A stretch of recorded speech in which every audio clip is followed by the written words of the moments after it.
আমি গরিব হই আর ধনী হই আর সুখী হই আর অসুখী হই, আমি শিক্ষিত হই আর অশিক্ষিত হই, দুনিয়াতে কিন্তু থাকা যাবে না। দুনিয়া থেকে যেহেতু একদিন যাওয়াই লাগবে, কি নিয়ে কবরে রওনা দিলাম। আমার কলবে তো এখনো দুনিয়ার মহব্বত বোঝাই, আমি তো এখনো বুঝি মাওলার পাগল হইতে পারলাম না। যেই দুনিয়ার পাগল হইয়া দুনিয়াতে ঘুরতেছি, সেই দুনিয়া আমার সঙ্গে কবরে যাবে না। যেদিন আজরাইল আলাইহিস সালাতু ওয়াস সালাম আসিয়া রূহটা খপ করিয়া ধরিয়া ফেলাইবে, চক্ষুটা চিরতরে বন্ধ হইয়া যাবে, তখন আমার করা বাড়ি, আমার করা বিল্ডিং, আমারই সন্তান, আমারই মেয়ে, আমার স্ত্রী আমার ঘর থেকে আমারে বাহির করিয়া দেবে। জিন্দেগিতে আর কোনদিন এই ঘরে আমাকে কেউ জায়গা দেবে না। একটু কল্পনা করিয়া দেখেন, আমি যদি এই মুহূর্তে মরিয়া যাই, আমার দুনিয়ার জমিনের উপরেও আর কেউ জায়গা দেবে না, কোনো আইন জায়গা দেবে না, পাড়া প্রতিবেশীও জায়গা দেবে না। সবাই আমার শরীরের জামা কাপড়টা পর্যন্ত রাখিয়া দেবে, তিনটা সাদা কাপড় দিয়ে পেঁচাইয়া পেঁচাইয়া একটা প্যাকেট করিয়া আমার জন্য একটা মাটির নিচে গর্ত বানাইয়া ওই গর্তের ভিতরে আমাকে রাখিয়া এখন একটার পর একটা বাঁশ দেয়, আর আমার কবরটা অন্ধকার হইয়া যায়। আর এরপর হোগলা দেয়, বরফ দেয়, মাটির উপরে মাটি দেয়, আমার কবরটা এখন অন্ধকার হইয়া আসতেছে। হে আমার যুবক ভাইরা, তোমার কি মনে পড়ে না এরকম কত মানুষ তুমি নিজের হাতে কবরে রাখিয়া আসছো? তুমি কি দেখো নাই তার কবরটা কিভাবে অন্ধকার হইয়া রইছে? তোমার আমার জন্য ওই কবর অপেক্ষমান। সবাই আমার কবরে রাখিয়া লাফ দিয়া উঠিয়া গেল, এখন আমার কবরের কাছ থেকে একে একে সবাই দূরে সরিয়া যায়। ওই কবরে এখন তাকাইয়া দেখো, এখন আমি সেরেফ একা। আমার এখন কোথায় ছেলে, কোথায় মেয়ে, কোথায় ব্যবসা বাণিজ্য, কোথায় সম্পদ? এখন আমার কেউ নাই। এই অন্ধকার কবরে আমার একদিন দুই দিনের সফর না, এক দুই বছরেরও সফর না, হাজার হাজার বছর ওই কবরে আমার থাকা লাগবে। আমার মাওলা যদি আমার আপন না হয়, ওই অন্ধকার কবরে কেউ আমার আপন হবে না। আর কোথায় রওনা দিলাম, কি নিয়ে কবরে রওনা দিলাম? যদি মাওলার পাগল হইয়া কবরে যাইতে পারি, আমার মাওলা ডাক দিয়ে বলবে, ফেরেশতারা আফরিশু মিন ফিরাশিল জান্নাহ ওয়ালবিসু মিন লিবাসিল জান্নাহ। আমার এক পাগল আমার কবরে আসছে, আমার পাগলটারে আর ওই সাধারণ কাপড় পরাইয়া রাখিস না, আমার পাগলটারে জান্নাতের পোশাক পরাইয়া দে। আমার পাগলের হারে কবরটার ভিতরে বিছানা বালিশ নাই, ওই খালি আর রাখিও না, জান্নাতের বিছানা বিছাইয়া দাও। আমার পাগলটারে জান্নাতের নাজ নেয়ামত কবরে ভরিয়া দাও। আল্লাহ আল্লাহ আল্লাহ। আর খোদা না খাস্তা যদি দুনিয়ার পাগল হইয়া কবরে যাও, ওই কবরে কিন্তু দুনিয়া শক্তি যাবে না, আর এই কবরে মাওলায়ও খবর লইবে না।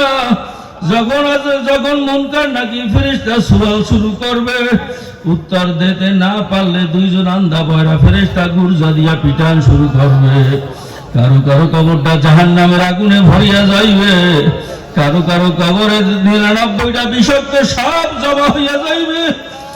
ওই বিপদে ভরিয়া যখন আল্লাহকে ডাকতে থাকবে, আল্লাহ বাঁচাও, আল্লাহ বাঁচাও, আমার আল্লাহ বলবো, রে নাফরমান, দুনিয়াতে বসিয়া যদি একটা বার আমার আল্লাহ বলিয়া ডাক দিতি, আমি ওয়াদা করছিলাম, উদুনি আস্তাজিব লাকুম। বান্দা, তুই দিনে হোক রাতে হোক, গোপনে হোক প্রকাশ্যে হোক, রাতের অন্ধকারে হোক,